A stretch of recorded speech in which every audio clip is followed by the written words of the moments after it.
बाएं हाथ की टेक है, लेकिन आप सबके बल को मैंने भली भांति देख लिया है। आप कह रहे थे अपने आप को वीर बतला रहे थे, लेकिन मैंने आप सबकी वीरता का प्रमाण देख लिया है। अगर मैं जानता कि वीर विहीन मही में जाना, तो मैं जान गया ये धरती वीरों से खाली हो चुकी है। इस धरती पर कोई वीर ऐसा है ही नहीं जो हमारी जानकी का वर्ण कर सके। यद्यपि हमारी पुत्री जानकी सुंदर है, कीर्ति वर्ण करने योग्य है, लेकिन उसके भाग्य में विधाता ने विवाह लिखा ही नहीं है। लिखा ना विधि वैदेही विवाह। जैसे महाराज जनक जी सारे राजाओं से कहने लगे, यदि मैं आज जानता कि धरती पर कोई वीर नहीं बचा है, तो मैं कदापि ऐसा प्रण नहीं करता, समाज में अपनी हंसी नहीं करवाता। और यदि आज मैं अपने प्रण को छोड़ता हूँ तो हमारे पूर्वजों की कीर्ति कलंकित हो जाएगी। और यदि आज मैं अपने प्रण पे टिका रहता हूँ तो हमारी पुत्री कुमारी रह जाएंगी। करूँ तो करूँ क्या? मैं जानता कि धरती वीरों से रिक्त हो चुकी है, तो कदापि ऐसा प्रण नहीं करता, कदापि अपनी हंसी नहीं करवाता। जब महाराज जनक जी ने कहा वीर विहीन मही में जानो, मैं जान गया धरती वीरों से रिक्त हो चुकी है, लक्ष्मण जी ने सुना।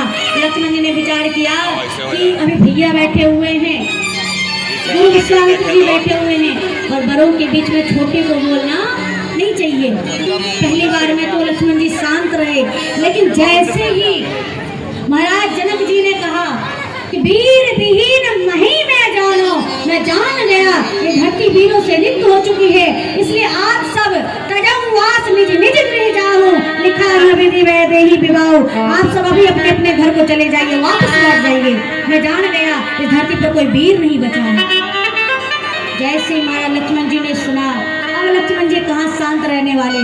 लक्ष्मण जी अपने स्थान से खड़े हुए, राम जी को प्रणाम किया, विश्वामित्र जी को प्रणाम किया, और लक्ष्मण जी सभा के मध्य में आकर के जनक जी के समक्ष खड़े होकर के लक्ष्मण जी कहने लगे, महाराज हे जनक, अरे कहीं जनक जैसे अनुचित बानी, कहीं जनक जैसे अनुचित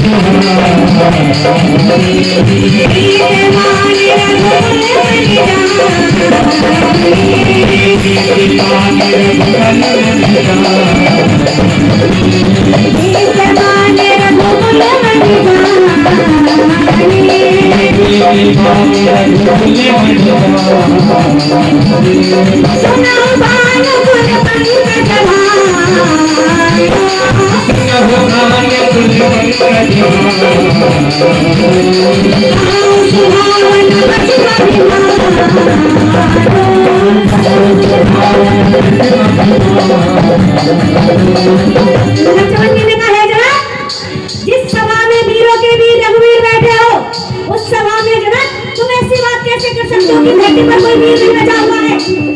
लक्ष्मण जी राम जी की ओर देखे, राम जी से कहने लगे, भैया यदि आपकी आज्ञा मिल जाए तो यहीं खड़े खड़े में महाराज जनक जी को अपनी वीरता का प्रमाण दूंगा। अरे जिस सभा में रघुवीर बैठा हो, जिस सभा में रघुवंश का एक छोटा बच्चा भी बैठा हो, उस सभा में कदापि कोई ऐसी बात नहीं करता धरती पर कोई वीर नहीं बचा हुआ है। और महाराज जनक जी ने ऐसी बात कर दी। लक्ष्मण जी को बड़े शब्दों में कहने लगे, भैया जो तुम्हारे अनुशासन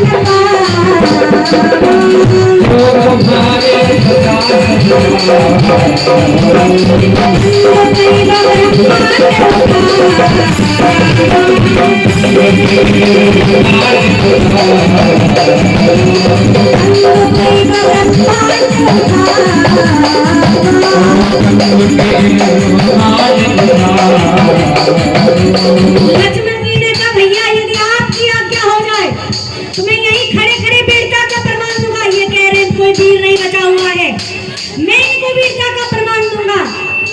जिस स्थान पर ये मिथिलापुरी है और ये स्थान जिस ब्रह्मांड में है, जिस प्रकार एक बच्चा खेल खेल में गेंद को उठा लेता है, ठीक उसी प्रकार पूरे ब्रह्मांड को मैं गेंद की तरह अपने हाथों पर उठा लूंगा। जो तुम्हारे अनुशासन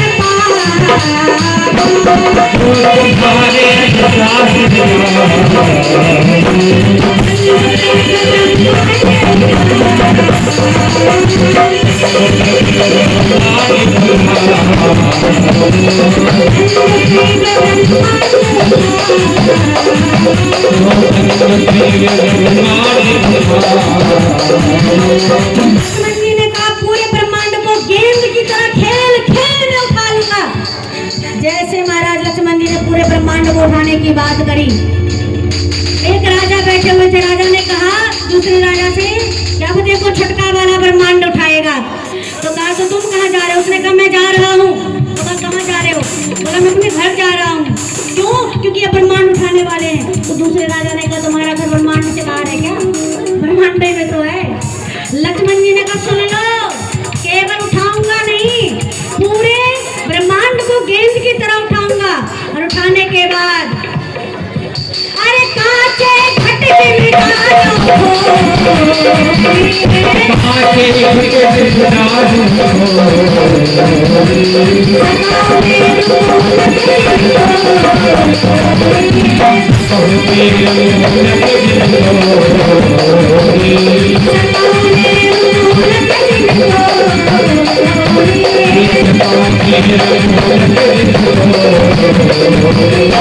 लक्ष्मण जी ने कहा मैं इस ब्रह्मांड को उठाऊंगा और उठाने के बाद कांचे घट जिम्मेदार थोड़ी इस ब्रह्मांड को कच्ची घड़ी की तरह फोड़ डालूंगा।